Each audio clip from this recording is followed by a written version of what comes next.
Sir ఏంటి sir మీ party stand ఏదైతే నిన్న చాలా గట్టిగా జగన్మోహన్ రెడ్డి గారు చెప్పారు, నేను ఛాలెంజ్ కి రెడీగా ఉన్నాను, మీరు ఛాలెంజ్ కి రెడీగా అని అడిగారు. కానీ ఎవరు కూడా ఇంతవరకు ఆ ఛాలెంజ్ యాక్సెప్ట్ చేసినట్టు కనిపించలేదు, ఎవరు కూడా ముందుకు వచ్చినట్టు కూడా తెలియట్లేదు కదా సార్. అవును సార్, నిన్న మా మా నాయకుడు జగన్మోహన్ రెడ్డి గారు ప్రెస్ మీట్ లో మేము మెగా డిఎస్సీలో అవకతవకలు జరిగినాయని గట్టిగా ర్యాలీలు నిరాహార దీక్షలు చేస్తున్న క్రమంలో వాళ్ళు దానికి సమాధానం చెప్పకుండా మా పార్టీ మీద, మా పార్టీ నాయకుడి మీద కౌంటర్ అటాక్ స్టార్ట్ చేశారు సార్. గతంలో ఏపీపీఎస్సీ ఎగ్జామ్ గ్రూప్ 1 ఎగ్జామ్ జరిగింది, దాంట్లో అవకతవకలు జరిగినాయి అనేది వాళ్ళ ఆరోపణ.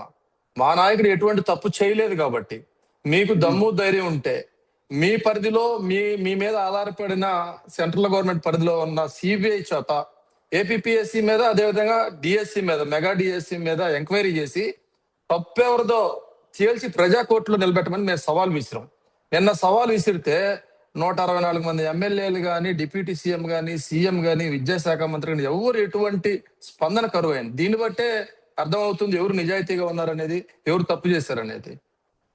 అదేవిధంగా ఇప్పుడు మేము డిఎస్సిలో ఏమైనా గత 15 రోజుల నుంచి మేము మొట్టమొదటగా స్టూడెంట్ వింగ్, యూత్ వింగ్ లో ర్యాలీలు చేసాం. తర్వాత మా ఎమ్మెల్యేలు 175 నియోజకవర్గ సమన్వయకర్తల ఆధ్వర్యంలో ర్యాలీలు అండి, రిలే నిరాహార దీక్షలు చేసాం. తర్వాత కలెక్టర్ గారికి మెమరాండం ఇచ్చే కార్యక్రమం చేపడితే ఏ తప్పు చేయనప్పుడు విద్యాశాఖ మంత్రి స్వయాన ముఖ్యమంత్రి కొడుకు నారా లోకేష్ గారు ఏ తప్పు చేయనప్పుడు మా దీక్షలని, మా ర్యాలీలను ఎందుకు అడ్డుకున్నాడండి? ఒకసారి మీరు కూడా ఆలోచించండి, విఘ్నులైన ప్రజలు కూడా ఆలోచించండి. ఏ తప్పు చేయలేదు కాబట్టి మేము ఏపీపీఎస్సీలో సిబిఐ ఎంక్వైరీ ఏమంటున్నాం. మీకు నిజంగా చెప్పసిద్ధి ఉంటే మీరు అడగండి సిబిఐ, లేదా మీరే వేయండి. సెంట్రల్ గవర్నమెంట్ కౌన్సిల్ లో వచ్చి ఎక్కడైతే వైసీపీ ధర్నా చేస్తుందో అక్కడే వచ్చి సమాధానం చెప్పేవాళ్ళు కదా సార్. సో వాళ్ళు ఏమంటారంటే అండి, ఇప్పుడు వాళ్ళు సమాధానం చెప్పేదేమో అసెంబ్లీలో సార్. అసెంబ్లీలో మేము బాయ్కాట్ చేస్తాం కాబట్టి అక్కడ ఎవరు లేరు కాబట్టి, ప్రతిపక్షం లేదు కాబట్టి ఎట్లయినా మాట్లాడతారు. నేను మా నాయకుడు చెప్పినట్టు ఆపోజిట్ టీం లేకుండా వాళ్ళు బ్యాటింగ్ చేస్తున్నారు.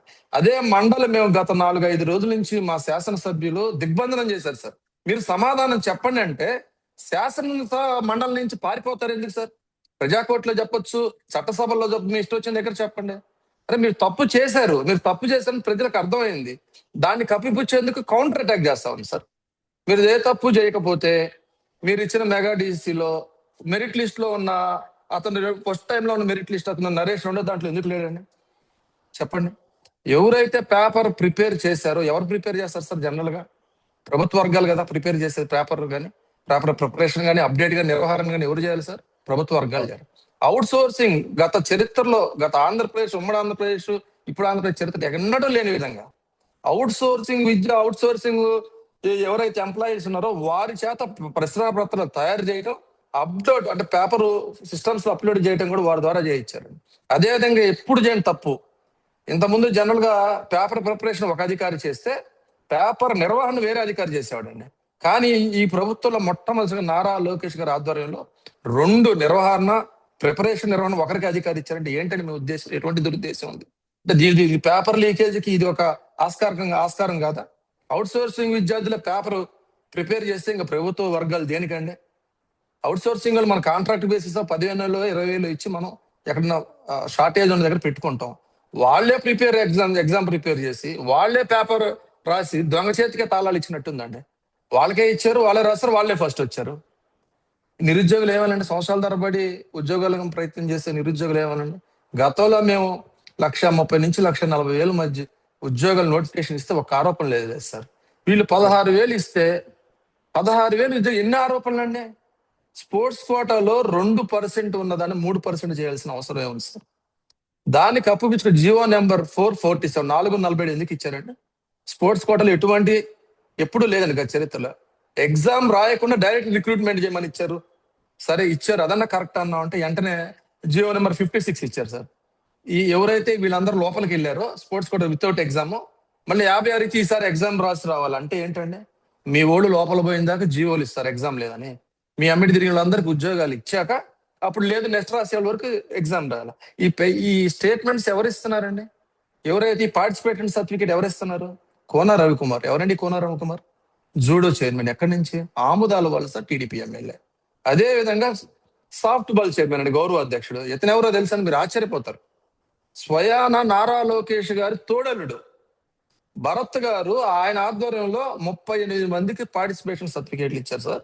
అదేవిధంగా కోన రవికుమార్ గారు 39 మందికి పార్టిసిపేషన్ సర్టిఫికేట్ ఇస్తే వాళ్ళందరూ ఆ సర్టిఫికేట్లు తీసుకొచ్చి ఈ జియో నెంబర్ 447 ఉపయోగించి ఎగ్జామ్ ఆ ఉద్యోగాలు సంపాదించుకున్నారు. సార్ అదన్నా కరెక్ట్ గా ఉంచండి అంటే లేదు లేదు ఈసారి ఎగ్జామ్ రాలని జియో నెంబర్ 56 ఇచ్చారు. అంత క్లియర్ గా. ఇంకో గొప్ప విషయం ఉందండి. దుర్గయ్య గారు అని నేషనల్ ఆర్చరీ దాంట్లో గోల్డ్ మెడలిస్ట్ సార్. అతను ఎస్టీ సామాజిక వర్గం చెందిన వ్యక్తి. అతను పెడితే అతనికి ఉద్యోగం రాలేదు సార్. నేషనల్ గేమ్స్ లో గోల్డ్ మెడలిస్టులకు ఉద్యోగం లేదు. జస్ట్ ఇంటర్ కాలేజీలు 2 కాలేజీల మధ్య జరిగిన స్పోర్ట్స్ లో పార్టిసిపేట్ చేసిన వారికి ఉద్యోగం ఇచ్చారంటే ఎంత దుర్మార్గం సార్ ఇది. వీళ్ళకి ప్రజలంటే ఎంత చులకన, నిరుద్యోగులు అంటే ఎంత చులకన. ఎంత తేటతల్లంగా కళ్ళకు కట్టినట్టు అక్రమాలు జరిగినాయని మేము మొత్తుకుంటా ఉంటే వాళ్ళకున్న అధికార బలంతో పేపర్ బలంతో మా మీద మా పార్టీల మీద దౌర్జన్యం చేస్తా ఉన్నారు. నిజంగా మీకు ధైర్యం ఉంటే, నిజంగా మీరు చిత్తశుద్ధి ఉంటే ఏంటి సిబిఐ ఎంక్వైరీ చేయండి. మా తప్పైతే మమ్మల్ని నిలబెట్టండి, మీరు తప్పైతే మీరు నిలబడండి. మీదే కదా సెంట్రల్ గవర్నమెంట్. సెంట్రల్ గవర్నమెంట్ లో మీరు భాగస్వామ్యులు కదా. మీ ఎంపీలు కేంద్ర మంత్రులుగా ఉన్నారు కదా. సెంట్రల్ లో ఇదే పద్ధతి సెంట్రల్ గవర్నమెంట్ లో వస్తే ధర్మేంద్ర ప్రధాన్ గారిని రిజైన్ చేయలేదండి. మరి మీరు ఎందుకు చేయరు? మీ కూటమి వాళ్ళు ఇదే ఆరోపణలు వస్తే మీ కేంద్ర విద్యాశాఖ మంత్రి ధర్మేంద్ర ప్రధాన్ రాజీనామా చేశారు. అయ్యే ఆరోపణలు మీ మీద వస్తే మీరు ఎందుకు సార్ నైతిక బాధ్యత వహించొద్దా? ఆయన ప్రజలకు రాజీనామా సమాధానం చెప్పాల్సిన చేయలేదు సార్. అవసరం లేదా? దాని గురించి పెద్ద ధర్నా గిర్నా చేశారు. ఇక్కడ మీరు ధర్నా చేసింది సరిపోలేదు అనుకుంటా. సార్ జెన్జీ ఆధ్వర్యంలో మనం ఎవరైతే కాంగ్రెస్ జనతా పార్టీ అది పెద్ద ఉవ్వెత్తున ఉద్యమం ఎగసపడి ఆ ఒత్తిడి తట్టుకోలేక నైతిక బాధ్యతగా ఆ రోజు రిజైన్ చేశారు సార్.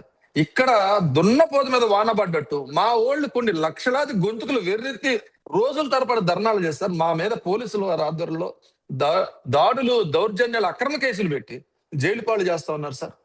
ఎంతవరకు ఇది సమంజసమో ఒకసారి ప్రజలు కూడా ఆలోచించాలని కోరుకుంటున్నాం సార్.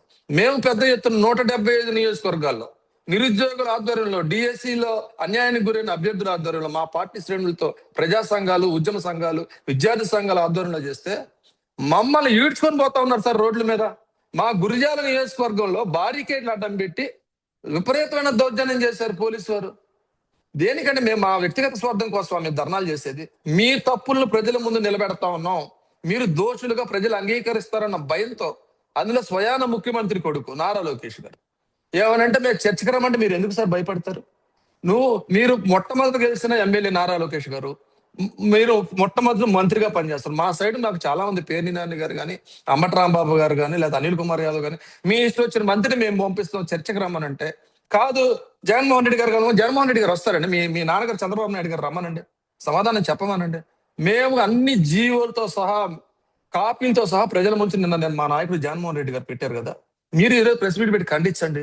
లేదా దమ్ము ధైర్యం నిజంగా చిత్తశుద్ధి ఉంటే మీరు కూడా సిబిఐ ఎంక్వైరీ అడగండి. ఎందుకు పారిపోతా ఉన్నారు చెప్పండి.